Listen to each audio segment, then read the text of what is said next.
हिरण्यकश्यप नाम के राक्षस ने ब्रह्मदेव की तपस्या करके अमर होने का वरदान मांगा। जब ब्रह्मदेव ने अमरता का वरदान देने से मना कर दिया तो उसने मांगा कि उसे संसार में कोई भी जीव जंतु, राक्षस, देवी देवता या मनुष्य न मार पाए।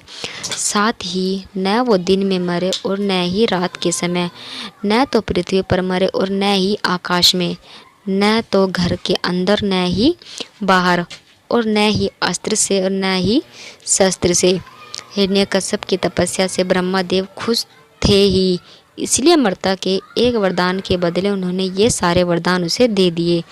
इसे पाकर उसने हर जगह तबाही मचाना शुरू कर दिया। उससे मनुष्य ही नहीं देवता भी परेशान रहने लगे।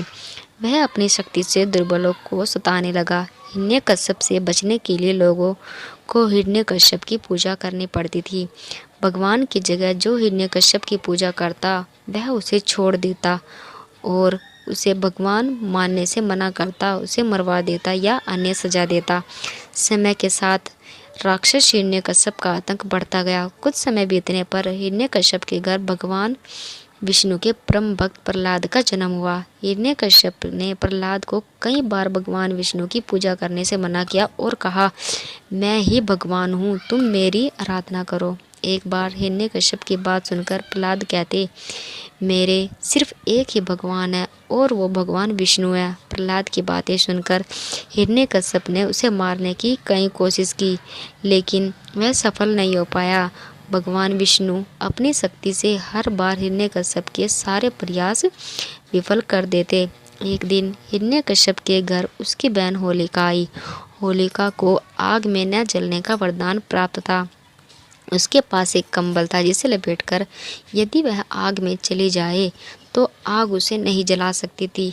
हिरण्यकश्यप को अपने बेटे से परेशान देखकर होलिका ने कहा, भैया, मैं अपनी गोद में प्रहलाद को लेकर आग में बैठ जाऊंगी, जिससे वह जल जाएगा और आपकी परेशानी खत्म हो जाएगी।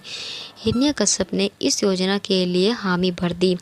उसके बाद होलिका अपनी गोद में प्रहलाद को बैठाकर आग में बैठ गई। उसी वक्त भगवान की कृपा से होलिका का कंबल प्रहलाद के ऊपर आ गया और होलिका जलकर खाक हो गई। प्रहलाद एक बार फिर प्रभु भगवान विष्णु की कृपा से बच गया। आग में जिस दिन होलिका जलकर भस्म हो गई थी, उसी दिन को आज तक लोग होलिका दहन के नाम से जानते हैं। इसे बुराई पर अच्छाई की जीत के रूप में देखते हैं। वे खुशी में होलिका दहन के अगले दिन रंगों से होली खेली जाती है।